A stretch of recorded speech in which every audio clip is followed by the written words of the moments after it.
Olá, meu nome é Mariana, sou professora de português.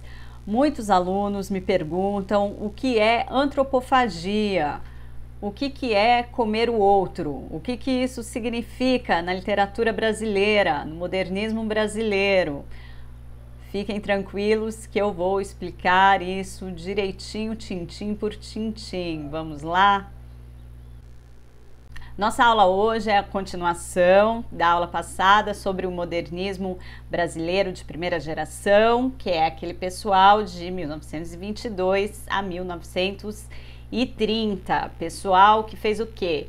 Revolucionou apenas o que entendemos ser arte, ajustou os ponteiros com as vanguardas europeias e retomou um tom local que havia sido barrado pelo parnasianismo. Nesta aula, vamos então compreender o Manifesto Antropófago, escrito por Oswald de Andrade em 1928, as características aí um pouco do modernismo, dessa primeira geração, grupos, revistas, entender um pouquinho também o Macunaíma, do Mário de Andrade e concluiremos, por fim, que a antropofagia não é uma cópia, comer o outro não é copiar o outro, mas estabelecer com o outro uma relação crítica.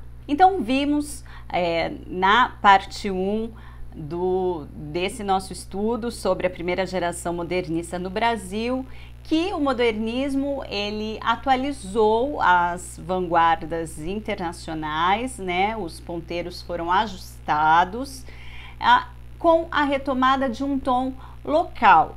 Nesse sentido, há uma afirmação da originalidade da cultura brasileira no mundo. E o Manifesto Antropófago de 1928 é um momento importante, um divisor de águas aí dessa ideia do que é o modernismo no país. Então, o Oswald de Andrade, ele na revista da Antropofagia, que foi fundada por ele, pelo Raul Bopp, que escreveu Cobra Norato, também escritor, e pelo Antônio de Alcântara Machado, outro escritor também importante, modernista. Eles fundam a revista da Antropofagia e em 28 o Oswald lança esse Manifesto Antropófago.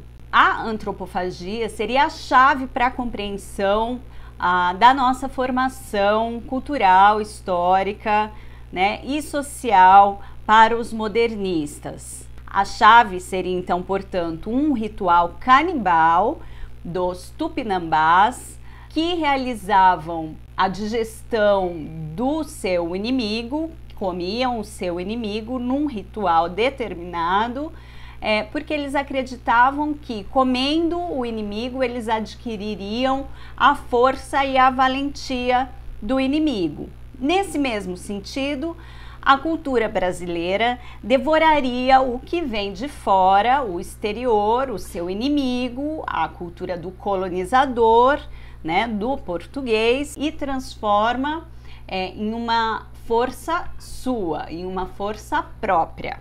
Então, uma frase do Manifesto Antropófago muito importante é a seguinte: só me interessa o que não é meu. Lei do homem, lei do antropófago. No período colonial havia relatos de europeus, relatos de viagem, né? Muito se produziu dessa literatura de europeus que vinham para cá e relatavam essas viagens para contar, né, aos europeus como era esse mundo aqui descoberto, né? Uma dessas viagens, feita pelo Hans Staden, que era um alemão, ele conta de como era esse ritual canibal aí dos tupinambás. Vou ler para vocês um trechinho para que vocês compreendam um pouco a origem, enfim, dessa ideia de antropofagia. Quando trazem para casa um inimigo, os primeiros a bater nele são as mulheres e as crianças. Depois colam nele penas, cinzas, raspam-lhes as sobrancelhas, dançam em volta dele e atam-no direito, de forma a não poder fugir. Fazem também uma grande corda que chamam de mussurana. Com essa corda, amarram-no antes de matá-lo. Ao juntarem todas as coisas, decidem o momento em que o prisioneiro deverá morrer e convidam os selvagens de outras aldeias para que o visitem. Enchem então todos os vasos de bebida. Assim que todos os que vieram de fora estiverem reunidos, o chefe da cabana lhes dá as boas-vindas e diz: agora venham e ajudem a comer o vosso inimigo. Ele, o prisioneiro, agora fica amarrado no centro. A seguir, aquele que o matará volta a pegar a massa, uma espécie de porrete, e diz: sim, estou aqui, quero matá-lo porque a sua gente também matou e comeu muito dos nossos. O prisioneiro lhe responde: tenho muitos amigos que saberão me vingar quando eu morrer. Nisto, o algoz golpeia o prisioneiro na nuca, de forma que lhe jorre o cérebro. Imediatamente as mulheres pegam o morto, arrastam-no para cima da fogueira, arrancam toda a sua pele, deixam-no inteiramente branco e tapam seu traseiro para que nada lhe escape. Depois que a pele foi limpa, um homem o segura e lhe corta as pernas acima dos joelhos e os braços rente ao tronco. A seguir, separam as costas junto com o traseiro da parte dianteira. Dividem tudo entre si. As vísceras ficam com as mulheres, fervem-nas e com o caldo fazem uma massa fina, que chamam de mingau, que elas e as crianças sorvem. As mulheres comem as vísceras, da mesma forma que a carne da cabeça. O cérebro, a língua e o que mais as crianças puderem apreciar, elas comem. Quando tudo tiver sido dividido, voltam para casa e cada um leva o seu pedaço. Aquele que matou o prisioneiro atribui-se mais um nome e o chefe da cabana lhe faz uma incisão com o dente de um animal selvagem na parte superior dos braços. Quando a ferida está curada, vence as cicatrizes e elas têm o valor de uma honrosa ornamentação.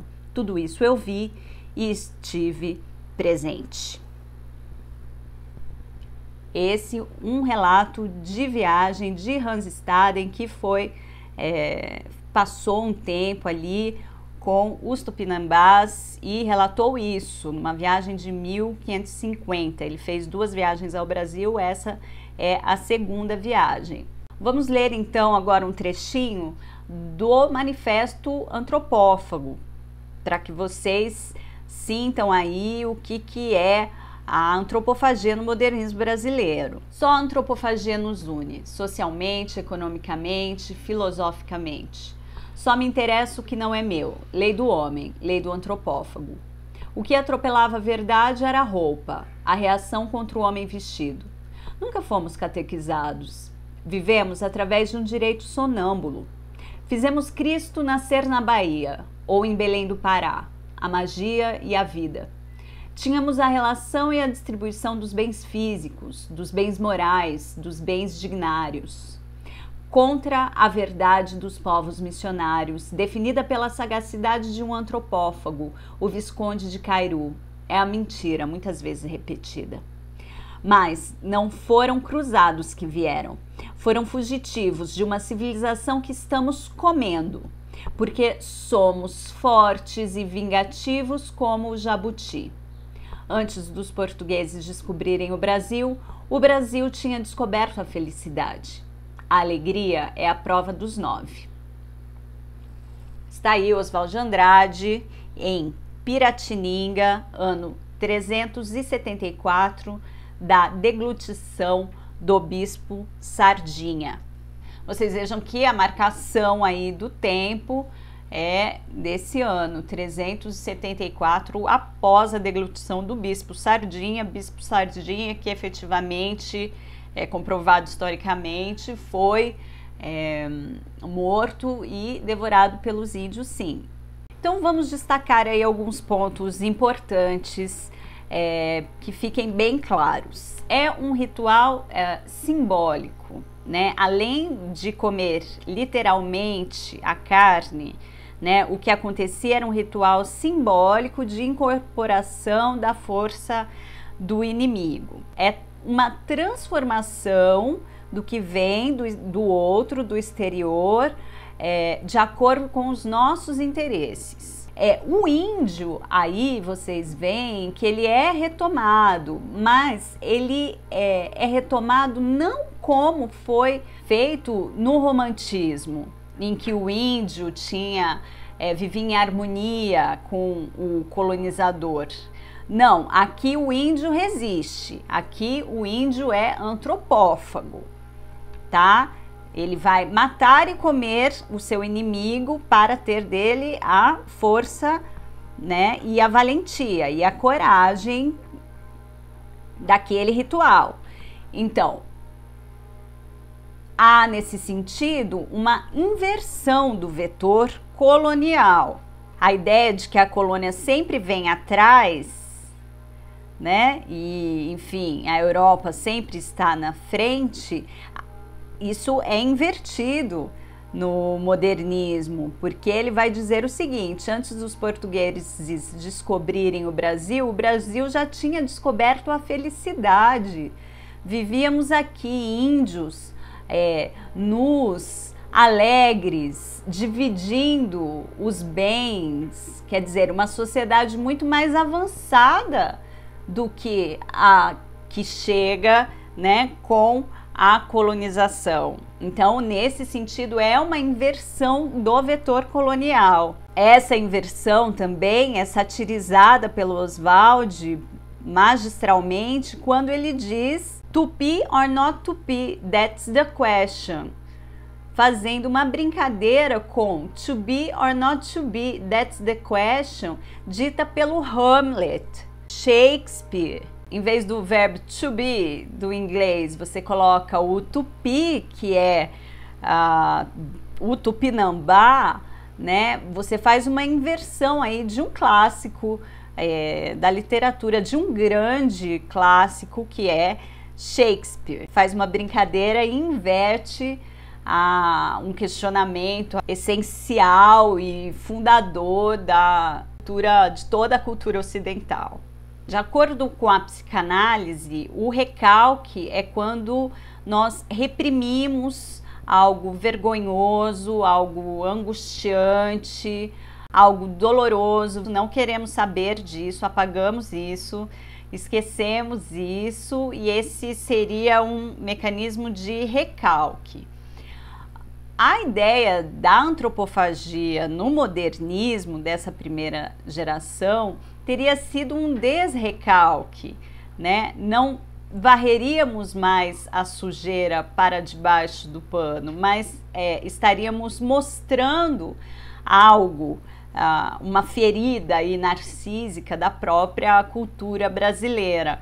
Vamos ver como o grande Antônio Cândido explica isso. Na nossa cultura há uma ambiguidade fundamental, a de sermos um povo latino, de herança cultural europeia, mas etnicamente mestiço, situado no trópico, influenciado por culturas primitivas, ameríndias e africanas. Essa ambiguidade deu sempre às afirmações particularistas um tom de constrangimento, que geralmente se resolvia pela idealização.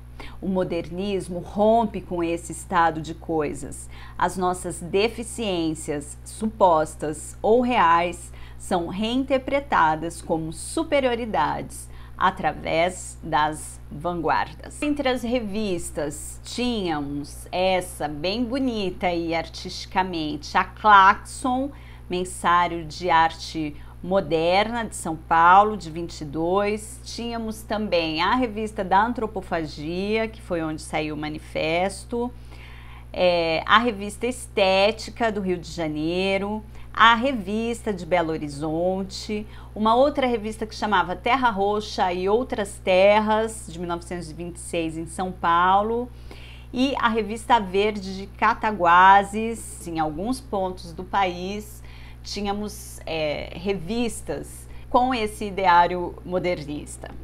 Como esse movimento surge e agrega diversas pessoas em torno de si, seria natural que houvesse também dissidências e diferenças bastante expressivas entre os seus participantes. 3 grupos se diferenciam em suas colorações ideológicas e artísticas.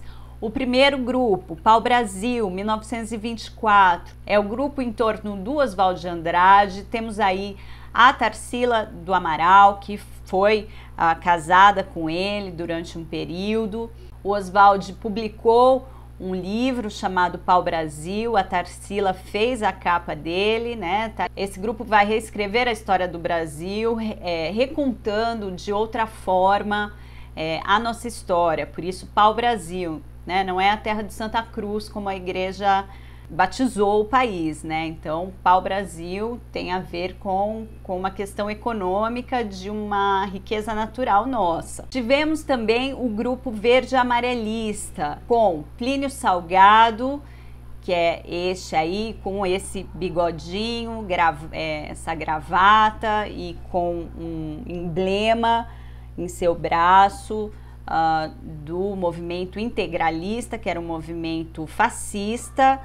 Então, o Plínio Salgado, o Menotti Del Pica, o Cassiano Ricardo fundam esse movimento verde-amarelista, com um nacionalismo extremo, xenófobo, né? Bem diferente dessa busca pelo nacional, pelo esse tom local do grupo do Pau-Brasil. Enquanto para Oswald e o seu grupo, o nacionalismo significava a mistura e a integração racial, para os verde-amarelistas, eles defendiam exclusivamente o nacionalismo, o ultranacionalismo, com características aí fascistas. E o grupo antropófago, né, que vai se transformar aí, o Pau-Brasil 24, antropófago em 28, com o manifesto que lemos, que é formado por Oswald, pelo Raul Bopp, pela Tarsila do Amaral, que pinta o Abapuru, pela Anita Malfatti, de Cavalcante, entre outros. Para que vocês entendam rapidamente o grupo Pau-Brasil, temos aí erro de português, do Oswald. Quando o português chegou debaixo de uma bruta chuva, vestiu o índio. Que pena, fosse uma manhã de sol, o índio tinha despido o português. Porque, de fato, há uma carta do Pero Vaz de Caminha em que ele diz que estava chovendo, né, no dia do descobrimento, e aí nesse sentido é uma reescrita inclusive da história do Brasil, o que esses poetas vão fazer, o Oswald irá fazer. Em janeiro de 28, a Tarsila dá de presente a ele um quadro, que era esse. O Oswald chama o amigo dele, o Raul Bopp, para ver esse quadro. Os três consultam um dicionário de Tupi-Guarani e batizam esse quadro aí com o nome de Abapuru, Aba, homem, Poru, que comem. Esse quadro foi inspiração para o movimento antropófago e anos depois a Tarsila dá o seguinte depoimento: seria apenas uma inspiração sem nunca prever os seus resultados. Aquela figura monstruosa de pés enormes, plantados no chão brasileiro ao lado de um cacto, sugeriu a Oswald de Andrade a ideia da terra, do homem nativo, selvagem, antropófago. Ainda no ano de 28, quando é publicado o Manifesto Antropófago, o Mário de Andrade, não Oswald, o Mário, vai publicar Macunaíma, o herói sem nenhum caráter. Por que o herói sem nenhum caráter? Dois sentidos. Um, porque ele não tinha um bom caráter, no caso, era afeito ali à luxúria, à preguiça e a outras qualidades, enfim, vistas de uma maneira pejorativa, né, pela sociedade.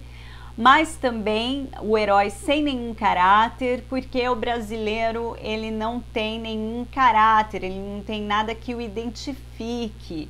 É um herói que inicia sua saga negro, depois toma um banho, fica branco, depois fica de outra cor, né? Como somos miscigenados, não temos aí uma identificação, um caráter que possa nos fixar em nenhuma identidade. A obra virou filme aí com o Grande Otelo, como Macunaíma. Vamos ler aí um trecho para também entender aí esse sem nenhum caráter que nos constitui.